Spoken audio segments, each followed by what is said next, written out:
We reject any spirit that may take away our attention from you. We reject any thought that will divide our heart. And we like to attend to your words. We like to look at your face, to hear your voice. Heal as you teach us. Enable us, Lord, to touch your heart.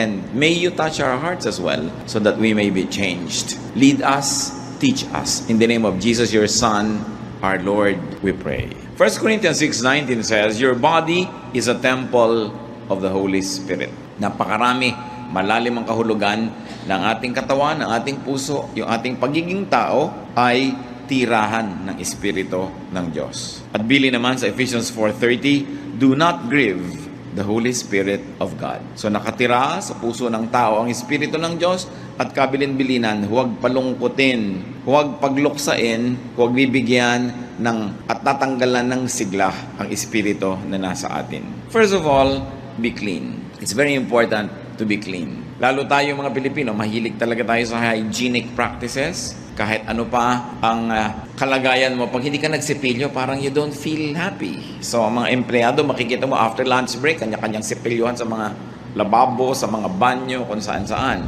Kahit konti na lang ng tubig, ipampapaligo yan. Ano? Kaya, mahalaga clean. But that's physical cleanliness. What more yung spiritual cleanliness? Sabi sa 1 Timothy 1:19, some have rejected good conscience and so have shipwrecked their faith. Pagka hindi tayo nakikinig sa konsyensya at dahil may espiritu na nasa kalooban natin na nauuhaw, nadidiliman, nasisikipan, nahihirapan, nawawala yung ating saya, yung ating ginhawa ng kalooban, we don't feel good inside. A bad conscience makes you feel miserable. Kaya mayroong mga tao na kahit na magtagumpay, kung alam nilang nandaya sila, merong small voice speaking to them. Kahit na parang mayaman ka, marami kang kinita, pero alam mong may dinaya ka, merong nagsasalita sa'yo. Hindi makukumpleto ang iyong kaligayahan. So that's the first requisite for us to feel good inside. Be clean spiritually. And then be nourished by God's Word. Yung po mga bagong-bago sa Panginoon, bagong Kristiyano, bagong nagsimula na mag-aral ng Biblia, ito ang pinagkaiba nila doon sa mga dati na. Lagi sila nagbabasa, nauuhaw, nag-aaral. Kaya merong apoy na mainit, merong sigla, merong lakas na espiritual, yung mga bagong-bago ang relasyon sa Panginoon. Sadly, many people who are already in the Lord for many, many years begin to lose the habit of reading God's Word. Kung minsan nagiging dependent na lang sa mga instant Bible study guides, mga instant inspirational guides, at hindi na talaga napag-aaralan at nababasa yung salita ng Diyos. It's important for us to feed on God's Word. Why? Because there's the Holy Spirit in you. Kung yung katawan natin, pinapakain natin ng physical food, physical drink, yung spirit naman sa atin, kailangan pakainin mo ng God's Word. It's very important. Many people who begin to wonder why they have lost the initial joy of their relationship with God will find that most of the time what is neglected is Bible reading. Yung Bible reading na hindi nagmamadali, yung talagang naghahanap ng katuruan, ng mga utos na susundin, ng mga bagay na dapat tigilang gawin, mga bagay na dapat simulang gawin, at mga pangako na dapat ay angkinin. Psalm 119, 105, your word is a lamp to my feet and a light for my path. You know that light gives comfort. A lamp gives you security. And very importantly, God's word detoxifies. Marami ng uso ngayon. Bismillah, uminom ka ng ganitong herb, uminom ka ng ganong gamot, gawin mo ito, gawin mo yan, para alisin yung mga lason sa iyong katawan. Para daw luminis ang ating dugo, luminis yung ating circulatory system, lahat-lahat ng yan. Pero ang talagang panglinis ng mga spiritual toxins ay yung salita ng Diyos. Daig talaga niyan kahit ano pang gamot ang maiisip mo. Kasi yan ang nagmumula sa puso ng Panginoon. It's not important just to read, but it's very important to meditate on God's words. Kaya dapat talaga ang taong mananatili yung joy sa kanyang puso, yung malalim na kaligayahan, nagbabudget siya ng oras, naglalagay talaga siya ng panahon para magbasa ng salita ng Diyos araw-araw. Kung yun man ay sa umagang-umaga, sa tanghali o sa gabi, kung ano yung hiyang sa inyo na panahon, pero kailangan ipinaglalaban yan. Ang mga taong tinatawag na nagbabackslide, ang kauna-unahan nilang makikita mong gawain sa pagbabackslide, yung hindi pagbabasa ng Biblia in a regular basis. Wala kang makikita na sasabihin mo, itong taong to, backslider or in a backslidden state o nalayo sa Panginoon na patuloy na nagbabasa araw-araw. Parang hindi pa ako nakakita ng ganon. In fact, stopping reading God's Word and meditating on it every day is the beginning of backsliding. Paano po i-describe ang blessed man sa Psalm chapter 1 verse 2? His delight is in the law of the Lord, and on His law he meditates day and night. Siyempre, yung ating mga Bible study leaders, mga preachers, may mga meditation yan later on for the consumption of everybody. Pero dapat meron kang personal meditation. Hindi mo lang iaasa sa teacher, sa preacher, yung pagkain, paglunok, pag-digest ng salita ng Diyos. Kailangan may kanya-kanya tayong ginagawang ganyan. Colossians 3:16, let the word of Christ dwell in you richly. Kasi nasabi ng iba, kaya ka nagkaka-swine flu, kaya nagkakaroon ng iba't ibang flu, bumababa daw yung resistensya, bumababa yung immunity level mo. So, yung dati, dinadapuan ka ng sakit, umubo yung katabi mo, may dalang sakit, pero kung malakas ang katawan mo, hindi mo tatanggapin yung sakit na yun kasi nilalabanan ng katawan mo. At ganoon dapat yung espiritu natin. Lagi tayong may intake of God's Word para pag dumadating yung temptation, dumadating yung mga pagsubok, yung mga hirap, hindi ka nun naigugupo kasi may panglaban ka. It's very important na pinakikipaglaban po yung reading and being nourished by God's Word. Meditation gives perspective. Lumilinaw yung maliit na problema, mukhang malaki yan pagka hindi mo yan tiningnan sa salita ng Diyos.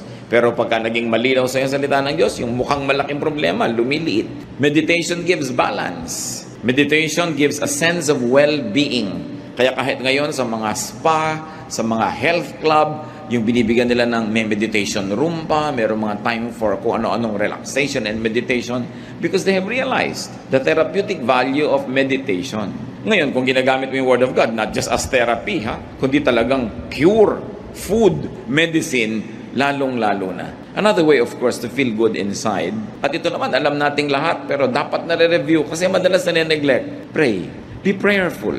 Ephesians 6:18, pray in the Spirit on all occasions, with all kinds of prayers and requests. At sabi sa 1 Thessalonians 5:17, pray continually. Kailangan tuloy-tuloy ang prayer. Why prayer soothes? Nakakapagpaluwag ng dibdib. Prayer empowers. Yung bago ka nagpe-pray, parang feeling mo, talunan ka na ng mundo, wala ka nang ilaban sa mga hirap, wala ka nang kapangyarihan, pero matapos mong mag-pray, when you say amen, you will feel the resurgence of power and energy because prayer plugs you into God. Kung yung ating mga instrumento, mga gamit na dekuryente, pag isinaksak mo sa plug, pumapasok yung kuryente, umaandar yung electric fan, umiinit yung plancha, tayo sa prayer, doon tayo napaplug in sa power ng Diyos. At yung kanyang kapangyarihan mula sa langit, pumapasok sa ating espiritu, nakikiisa sa atin. Prayer transports. Kahit ikaw ay nasa isang place of misery, when you close your eyes and pray and your spirit is with God, you suddenly find yourself to be in a garden that's quiet or by a poolside or in a refreshing greenery because prayer transports. Prayer allows us to transcend physical limitations. Prayer, naturally, of course, transforms. Dapat ang tao, pag ganito yung kalagayan niya, tas nag-pray siya, pagdilat ng mata niya, pag sabi niya ng amen, hindi na ganun yung kalagayan niya. Naiba na siya. Yun ang powerful prayer. Galit na galit ka kanina, nag-pray ka, kahit sandali, pinag-pray mo na alisin ng Diyos ang iyong galit, matuto kang magpatawad, matuto kang magtiis. Pagdilat ng mata mo, dapat hindi ka na kasing ganun kagalit. Kasi talagang ang tunay na panalangin, nagpapabago. Talagang maiiba yung pati physical makeup mo. According to researchers, yung mga matataas ang presyon, magpe-pray sila, magme-meditate. Pagkatapos ng ilang minuto, kukuhanan uli ng blood pressure, bumababa, nare-relax. Makapangyarihan ng panalangin. Hindi natin kayang maunawaan, so magdasal na lang tayo. Hindi na aarok ng siyensya hanggang ngayon yung hiwaga ng panalangin. Pero ang nananalangin mismo ang nakakaalam nun. Kaya magtataka kayo mga iba, mananampalataya, may daladalang Biblia, sinasabi Kristiyano sila, pero warrior. Laging nagwo-worry. Pero ang kasabihan nga, why worry when you can pray? Nagwo-worry ka, baka ka magutom bukas, ano magagawa mo? Mag-pray ka. Nagwo-worry ka tungkol sa mahal mo sa buhay na ang layo-layo, baka nasa panganib. Kaya mo ba siyang iligtas? Nandito ka. So you pray. Why worry when you can pray? Why continue feeling negative when you can come to God in prayer and ask that God soothes you, comforts you, and that God changes your disposition. Prayer makes you feel good inside. Be one, inside and out. Dapat pag nakangiti ang labi mo sa isang tao, pati puso mo nakangiti talaga sa kanya. Mahirap yung nakangiti yung labi mo pero nakasimangot yung puso mo. Yun yung hati ka. Hindi ka sasaya nun. Walang taong hati na sumaya. Kailangan nando ka sa cause na gusto mo, hindi dun sa labagang yung kalooban. Dapat sinusuportahan mo yung mga taong gusto mo talagang suportahan. Minamahal mo yung gusto mong mahalin. Ginagawa mo yung talagang gusto mong gawin. Kasi pag hindi mo pa ginawa yung gusto mong gawin, sinong gagawa nun para sa'yo? Ang pinag-uusapan siyempre natin yung mga gawain na hindi naman pinagbabawal ng Diyos. Yung pagdadalawang isip, pagdadalawang loob, nagtatanggal yan ng kapayapaan at katahimikan. Kaya mga kapatid, kung ano man ang pinagdadalawang loob nyo, pag-isipan nyo na get good advice, manalangin kayo at magpasya na kayo sa isa ang hinahabol natin sa buhay. Kailangan magpasya kang maging buo. Ang pagiging espiritual, ang pagiging makadiyos, ang isang kahulugan niyan, ikaw ay buo, hindi ka hati. Ayaw na ayaw sa Bible ng hati. Kaya ang sinasabi, a man of a double mind will never expect to receive anything from God. Sabi, if you would like something, believe without doubting and you will get it. Because if you doubt, you are like, any leaf or anything that is being tossed about by the waves. You are like a wave being tossed by the winds. Wala kang direksyon. Kaya kailangan ng tao buo. Hindi hinahati ang puso. Halimbawa, nag-asawa ka na. Buuin mo ng loob mo na yun ay yung mamahalin mo. Hindi yung may dumadaan, iniisip mo, mamahalin ko kaya itong dumadaan. Nahahati ang loob mo. At pag nahati ang loob mo, it will show in your life. It will show in everything you do. Malilito ka ngayon. Minsan may kumakausap siya, wawala ka sa sarili. Ha? Bakit? Kasi hati yung loob mo eh. Dapat buo. What you think and say, what you say and do, must be one. So, do the good that you think. Meron kayong gustong gawin, gawin nyo. Lalo't mabuti yun. Kasi pag hindi nyo ginagawa, nahahati kayo. Do not frustrate your good side.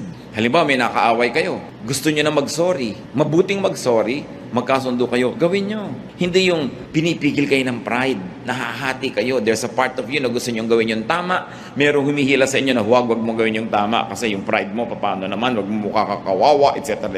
Hati. Hindi sasaya ang isang taong hati. Ikaw man at biyanan, may manugang ka, tanggapin mo na naging anak mo na rin yan. Kasi kung dalawang loob ka, tatanggapin ko ba o hindi? So may mga araw na natutuwa ka sa kanya, may araw na hindi, may araw na ang sungit-sungit mo, may araw na sweet ka naman. Kasi hati. You've got to decide. Gawin mo na lang yung tama kasi laging may nagtatalo sa kalooban natin. Yung maganda at yung hindi maganda.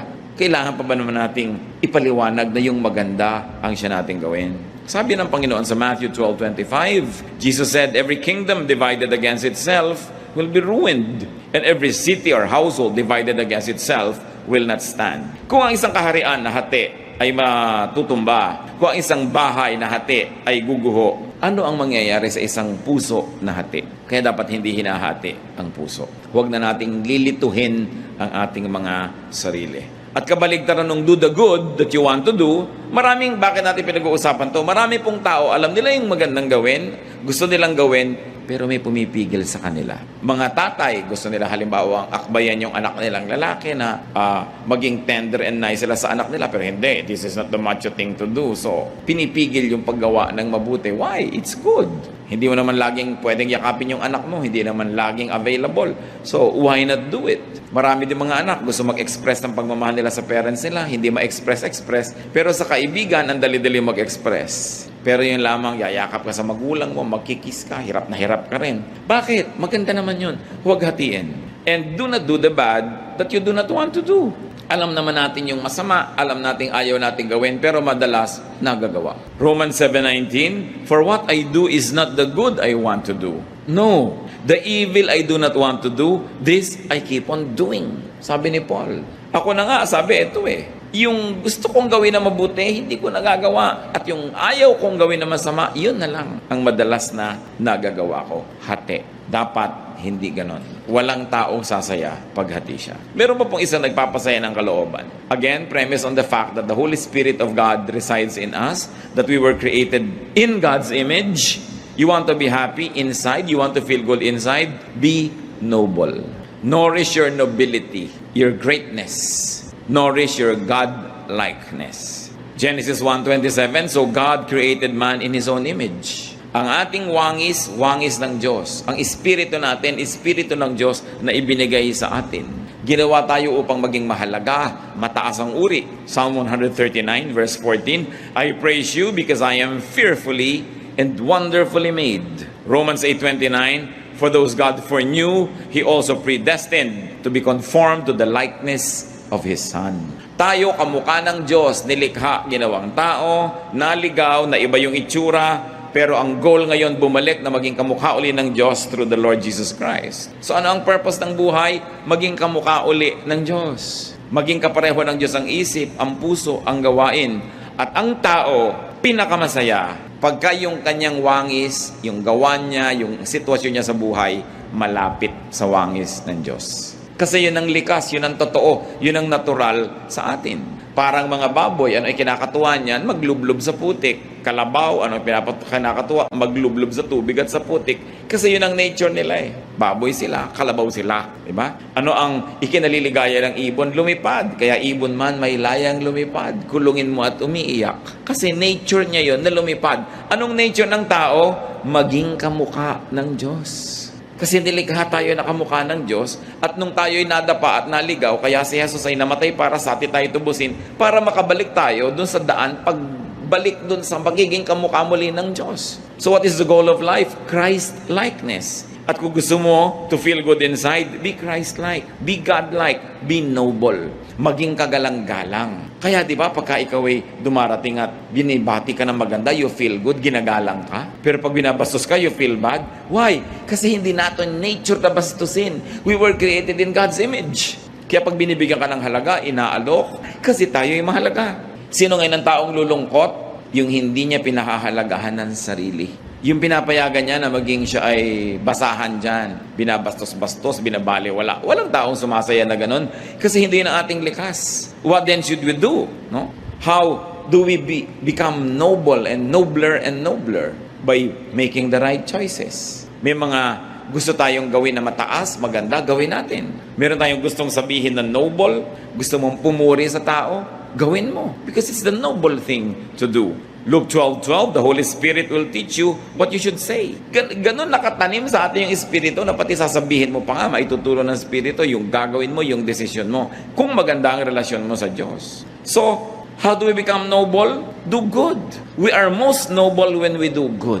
We are least noble when we do things that are bad. Kaya nakikita nyo yung mga nahuhuli sa akto na gumagawa ng mali. Pinagmamalaki ba nila yun? No. Kasi hindi yun ang gusto natin na malaman ng tao tungkol sa atin. Kasi hindi tayo talaga ganun.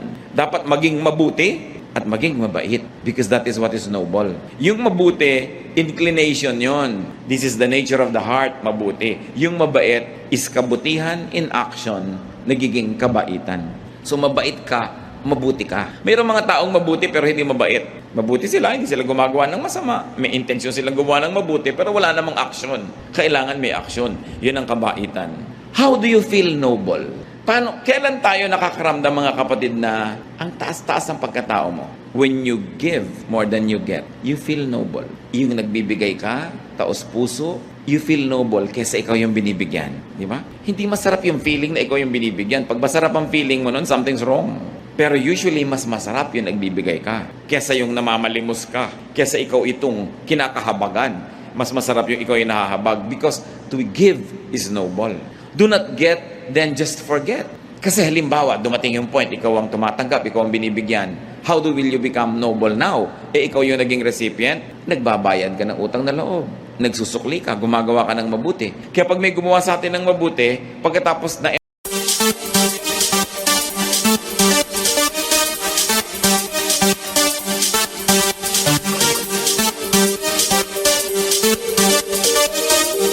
We'll be right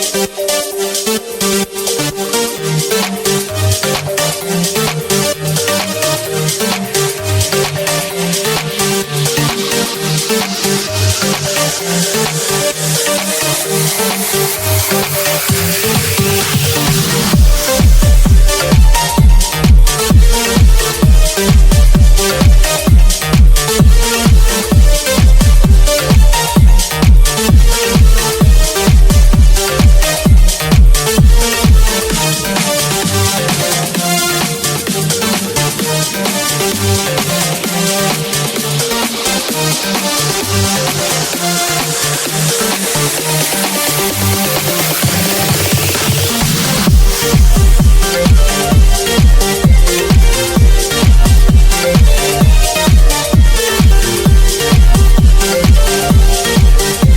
power naman tayo, lumakas, tayo naman yung gumagawa ng mabuti sa kanila, you feel good. Because it's your nature to feel good that way. You want to feel noble, give more than you get. Give more than you receive. Do not just get and forget. Pagka kayo hingi lang ng hingi, kuha ng kuha, tapos hindi tayo marunong magsukli, gumawa ng mabuti, yung konsyensya nyo, binabagabag din kayo. You will not feel good hanggang hindi kayo nagsusukli ng kabutihan. Do not receive what you cannot reciprocate. Mga babae, nililigawan kayo, o ngayon kahit lalaki, naliligawan na rin, no? So, ang nangyayari, huwag kayong tanggap ng binibigay sa inyo kung wala naman pala kayong pagtingin. Hindi nyo naman pala susuklian ng isang kindat o isang holding hand o isang yakap. Wala pala kayong balak isukli o ipalit. Huwag yung tanggapin. Because that is not the noble thing to do. It's important to be noble. And nobility has nothing to do with wealth. May mga taong yayaman pero hindi noble ang mga pamamaraan nila. Hindi noble yung kanilang karakter. May mga taong hihirap pero ang taas ng pagkatao. Alam mong taong-tao ito kahit walang pera. Walang kinalaman ng pera dyan. And when we are noble in our ways, we feel good.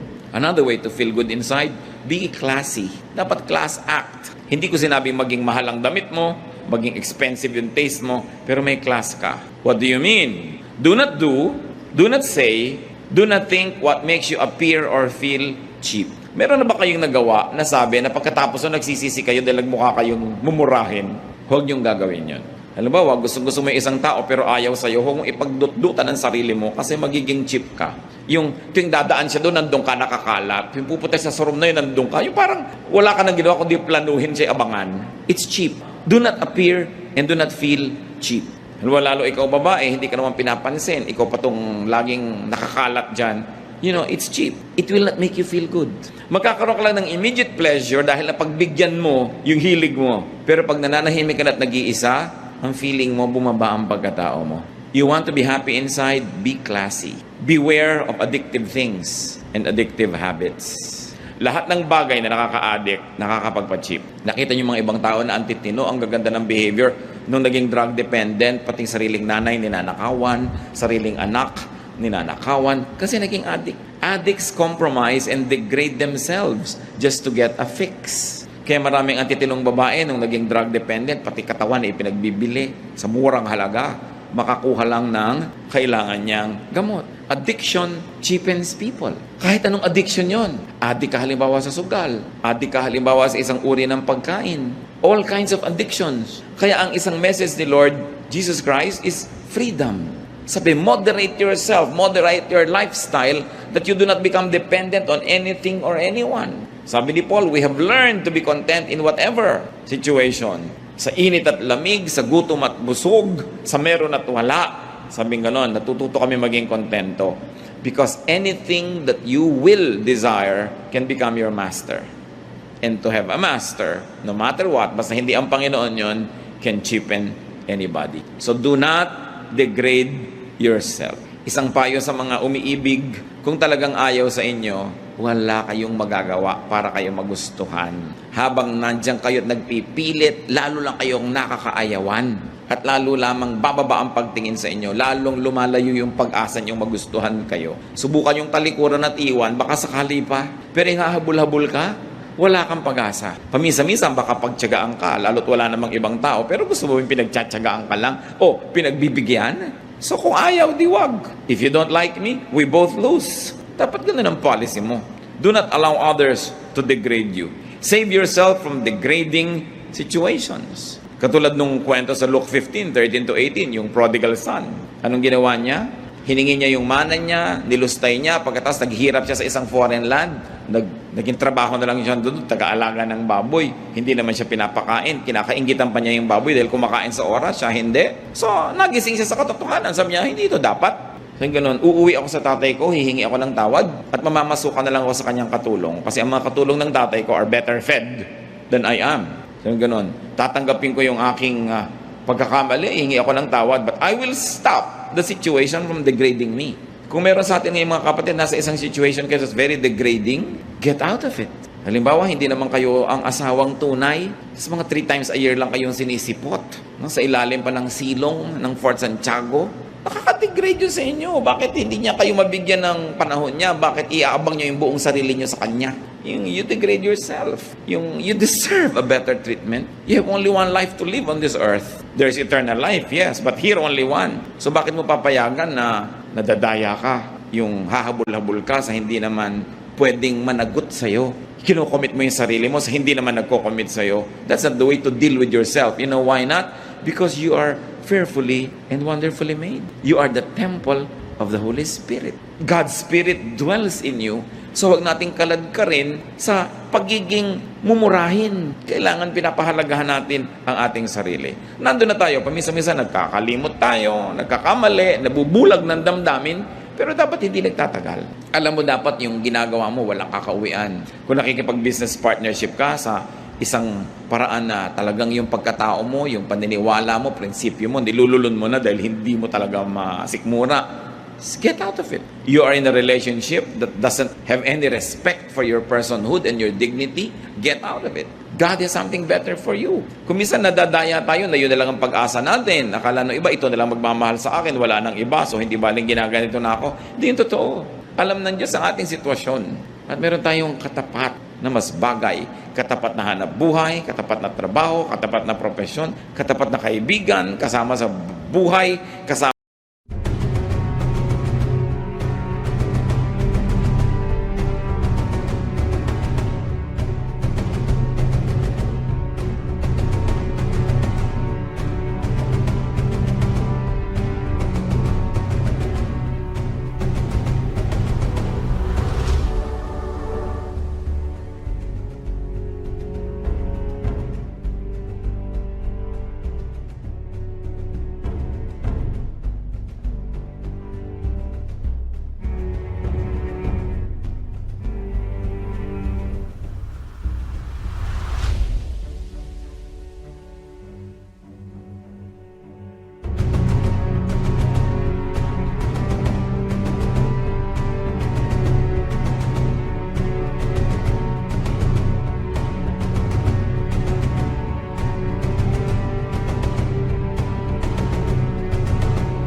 sa bahay.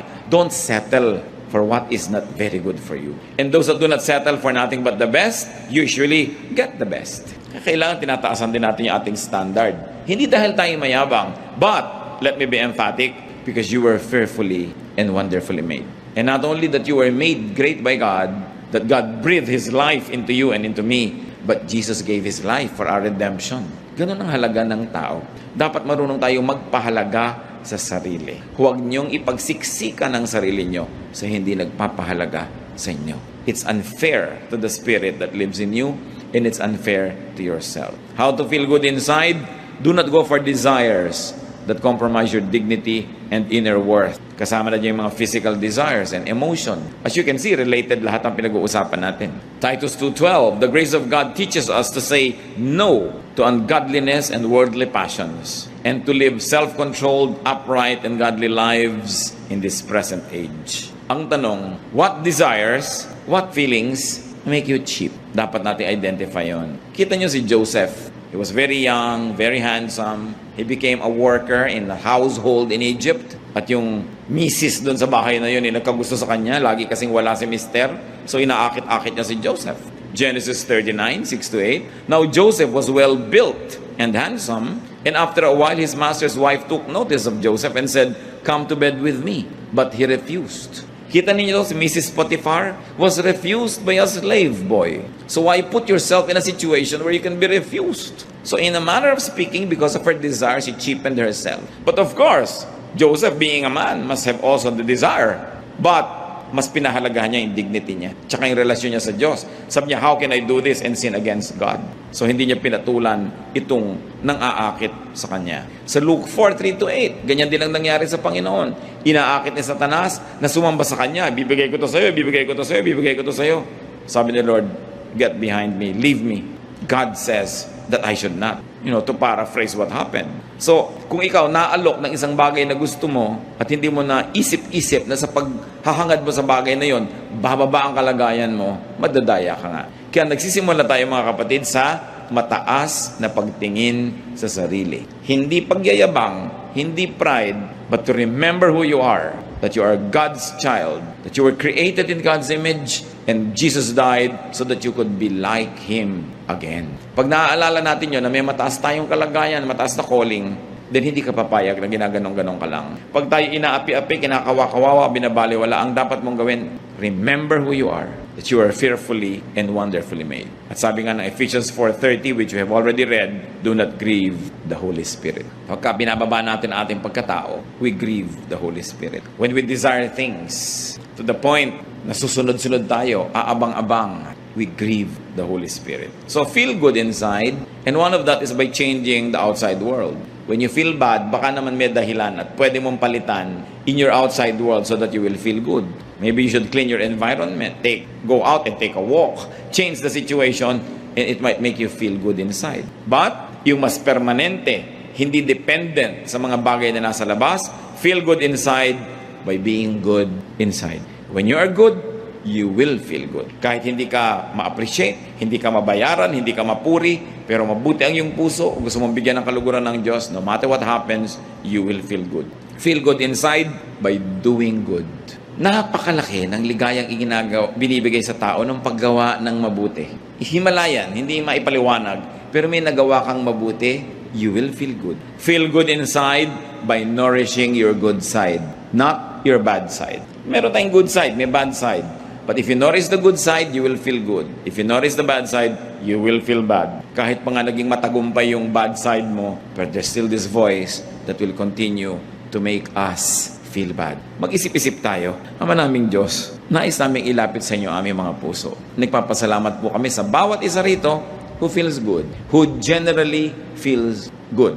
Pero inaalala rin namin, Lord, yung bawat isa na maaaring hindi ganun ang kalagayan, mas madalas malungkot, mas madalas matamlay, mas madalas merong nararamdamang hindi masarap, hindi maganda, na hindi maipaliwanag. Sa sandaling ito, Panginoon, sa mga pinag-usapan namin, ipakita mo doon sa mga generally not feeling good inside, kung ano ang posibleng dahilan. Ipakita mo sa amin kung ano ang mga ginagawa namin, Panginoon, na nagiging dahilan din kung bakit yung pakiramdam namin ay hindi masaya, hindi magaan, hindi nakakaluwalhati sa iyo. We are very thankful for each one who feels good, but for each one who doesn't, we pray that your wisdom will prevail, that you will teach us to identify the root causes of these ill feelings so that they may be uprooted and we will have a change of heart and our lives will be peaceful, lovely, and enjoyable.